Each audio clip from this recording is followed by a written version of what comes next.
So today you are here to know how to avoid those fees. Let me tell you how. So picture this, you're at a bank, you want to open an account, right? And the banker asks you, do you want to opt into your ATM overdraft? Yes or no, right? Here's what you need to know. And let me tell you with an example. So you're at the grocery store, a shopping cart full of groceries. You're at the line, make it to the front of the line, right? Scan everything and you went in to swipe your card. Well, today we don't swipe, we really insert our cards, but you know what I mean, right?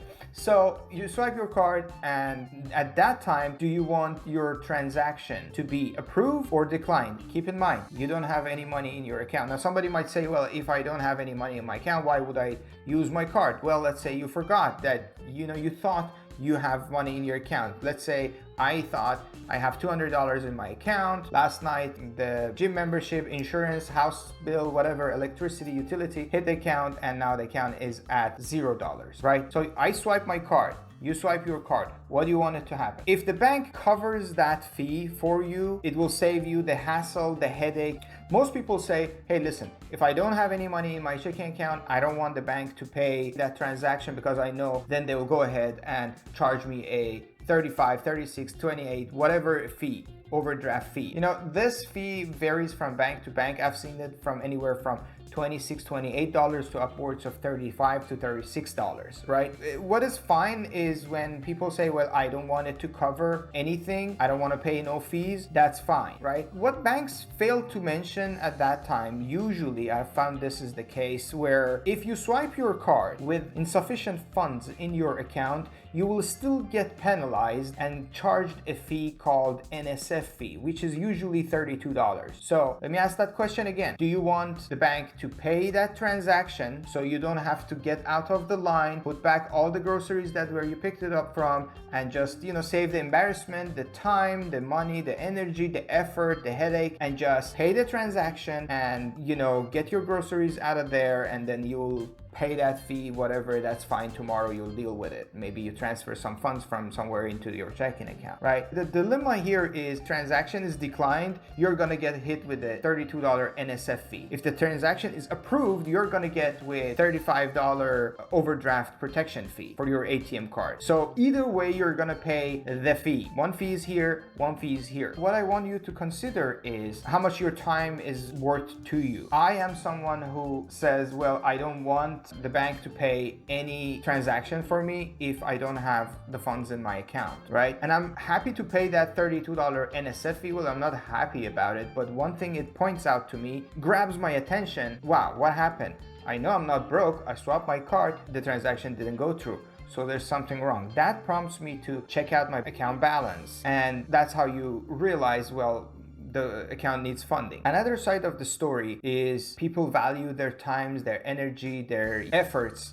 They rather pay that $35 of ATM overdraft fee and get all that grocery that they spent probably 30, 40 minutes gathering from all corners of the grocery store into one shopping bag and just get out of there, go home and deal with it and pay that $35 fee. So which one are you? Do you want to go home with the groceries and pay $35 in fees, or do you want to go home empty-handed and pay $32 fees? Let me know in the comment, okay? Now here's the problem with this situation, but before answering that, I want to let you answer the question that I just asked, which one you are.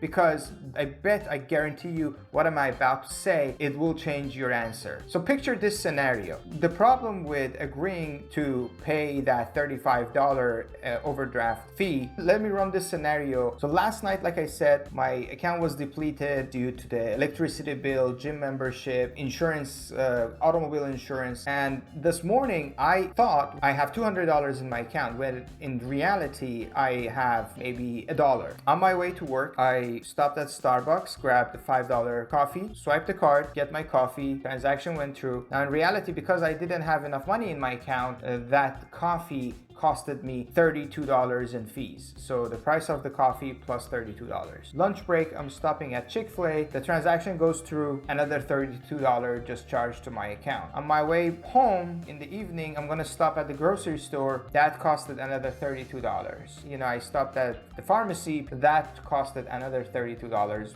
in fees. So by the time I made it home, I have utilized my card in about 4 or 5 transactions, which each one of them costed me $35, $30, just like that. This is how people wake up the next day and realize their account is negative $200. So you obviously want to avoid paying so much in fees to your bank, but unfortunately that's how the banks make their money. I was at one of the meetings where we were reviewing the entire income generated from debit card transaction, and for that year, the bank made about $5 million in debit card transaction fees. So guys, this video might sound very simple, but believe me, there are a ton of people out there, and hopefully this video changes your mindset about how to treat your debit card and better understanding. And once you understand how your debit card is designed to work, these kind of stuff won't happen to you.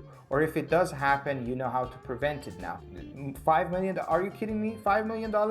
Yes. So now I want you to answer that question again. Are you still wanting the ATM transaction to go through, the debit card transaction to go through when you swipe your card, or do you want it to be declined? And remember, we said if it's declined, you're gonna get hit with that $32 of NSF fee. If it goes through, you're gonna get hit with the $35 of overdraft fee. Which one do you want to do? Do you want to take the grocery home and deal with it later with the fee, or do you want to leave the groceries and go back home empty-handed? It is best recommended to select the NSF fee. The fact that when you swipe and that transaction is declined, it grabs your attention immediately. You know, you're gonna be like, well, I know I have money in my account, let me see what's going on. Or maybe you transfer from another account. And speaking of transfers, you can set up your savings account to act as a backup to your checking account. Also, some banks allow actual credit cards to be set up as a backup to your checking account. So you have to check with your bank. But that alone also has a fee of usually about $5. They call it the transfer fee, auto transfer fee. They have different names for it. But in general, that's what it does. And it's less expensive to have your account set that way, at least. But the fact that